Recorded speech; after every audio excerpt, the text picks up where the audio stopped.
시청자 여러분 안녕하십니까? 김동수입니다. 내년 1월부터 시행되는 중소기업 50인 이상 299인 사업장 전국에 4만여 곳에 주 52시간제에 관한 국회의 보완 입법이 지지부진하자 정부가 자체적인 대책을 내놓았는데요. 고용노동부가 중소기업에 대해 충분한 계도기간을 부여하겠다며 사실상 시행을 연기한 것입니다. 현재 재난 및 이에 준하는 사고 발생 시에만 적용할 수 있는 특별 연장 근로를 일시적인 업무량 급증 등 경영상의 사유까지 확대하겠다는 계획도 밝혔습니다. 고용노동부의 이날 발표는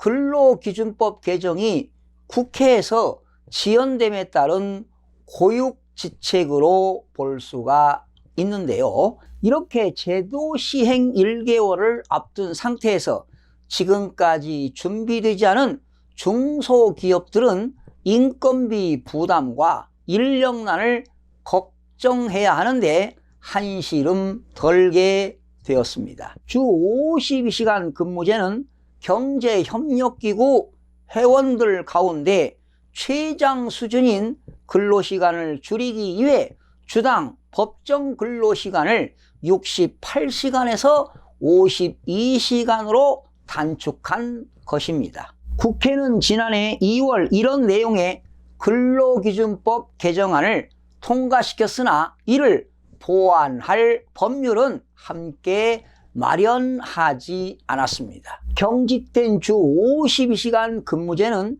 집중적인 연구개발이 필요한 정보기술 기업이나 일손을 구하기 어려운 중소기업들의 사정을 반영하지 못했습니다. 지난해 국회에서 주 52시간 근무제에 찬성표를 던졌던 박영선 중소벤처기업부 장관도 최근 국회에서 좀 더 심도 있는 논의를 했어야 하고 외외 규정도 많이 두어야 했다면서 반성하고 있다고 말했습니다. 중소기업 가운데 상당수는 사장까지 나서서 일손을 도와야 할 정도로 경영사정이 열악합니다. 이를 더해서라도 임금을 더 받겠다는 근로자도 외외로 많습니다. 연구개발직은 시간에 구애받지 말고 집중 근무해야 성과를 낼 수가 있습니다. 그런데도 정부는 이러한 현실을 모조리 도외시한 채 막무가내로 52시간제 도입을 밀어붙였습니다. 법을 어긴 사업주는 2년 이하의 징역까지 처하도록 되어 있습니다. 세계에서 가장 강한 처벌 규정입니다. 전역이 있는 삶을 위해 기업주가 감옥에 가야 하는 상황이 되어버렸습니다. 법을 고쳐 업무 특성과 기업 현실을 반영해야 합니다. 선택적 근로시간제, 근로시간 저축 계좌제 등 다양한 보완책을 법률로 도입해야 합니다. 노동 선진국이라고 하는 독일, 그리고 프랑스, 영국 등이 도입한 제도를 우리가 마다할 이유가 전혀 없습니다. 잘못된 법을 강행하면 기업도 근로자도 결국 모두 다 피해를 볼 수밖에 없습니다. 현재 국회에는 경제사회노동위원회에서 의결한 탄력 근로제 6개월 확대안 등이 올라가 있는데요. 지금이라도 여야가 본격적으로 논의를 재개해 올해 안에 관련 법안들을 통과시켜야 합니다. 정부의 임시 방편 대책이 아니라 국회가 입법으로 보완해야 기업들이 안심하고 경제 활성화에 전념할 수가 있습니다. 중소기업 중앙회가 주 52시간제를 적용받는 500개 기업을 대상으로 설문조사한 결과 65.8%가 아직 준비가 안 돼 있다고 답했습니다. 연말까지 준비가 불가능하다는 기업도 51%에 달했습니다. 계도 기간 등 보완책 없이 시행에 들어갔다면 법 적용 기업 중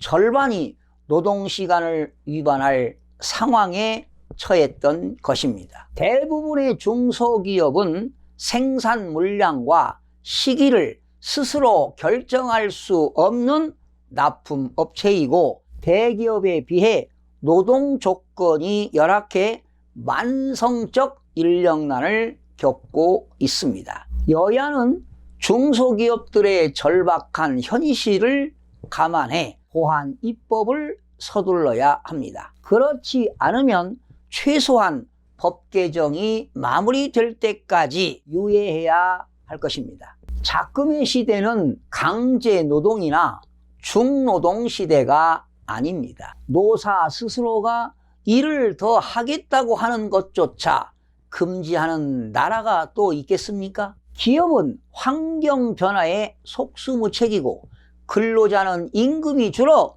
투잡을 뛰어야만 생활을 할 수 있는 실정입니다. 땜질만 하고 있을 때가 아닙니다. 이제라도 국회는 유연 근무를 도모할 입법을 서둘러야 할 것입니다. 지금 우리 경제는 미국과 중국의 무역 갈등과 일본의 경제 보복, 수출 부진 등으로 급격하게 추락하고 있습니다. 이렇듯 상황이 심각한 터에 보완 입법 등 근본 처방 없이 주 52시간제를 밀어붙인다면 벼랑 끝에 서 있는 경제를 절벽 아래로 떨어뜨리는 격입니다. 문제는 노동계의 반발입니다. 민주노총은 최저임금 1만원 정책 포기에 이어 노동시간 단축 정책마저 포기하는 문재인 정부의 노동 절망 정책에 분노한다며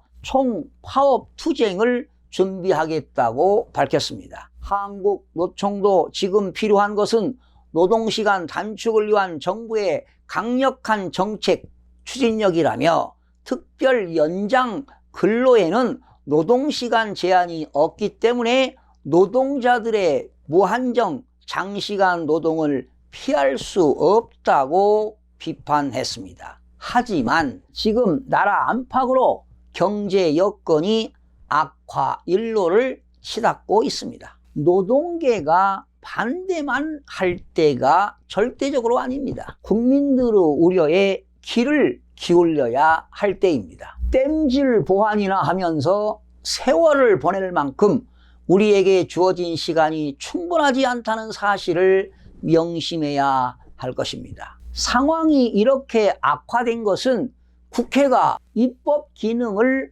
방기한 책임이 큽니다. 여야 이견으로 8개월째 국회에 발이 묶여 있습니다. 다음 달 10일이면 20대 국회의 마지막 정기 국회가 끝납니다. 이번에 법안이 통과되지 못하면 회기 종료로 자동 폐기돼 21대 국회까지 기다려야 합니다. 이 경우 가뜩이나 어려운 기업 현장에 막대한 피해가 초래할 것입니다. 국회는 하루빨리 서둘러 법안을 통과시켜야 할 것입니다. 여러분들의 성원과 많은 지지를 부탁드립니다. 시청자 여러분 대단히 고맙습니다. 열심히 하겠습니다. 내일 아침에 찾아뵙겠습니다.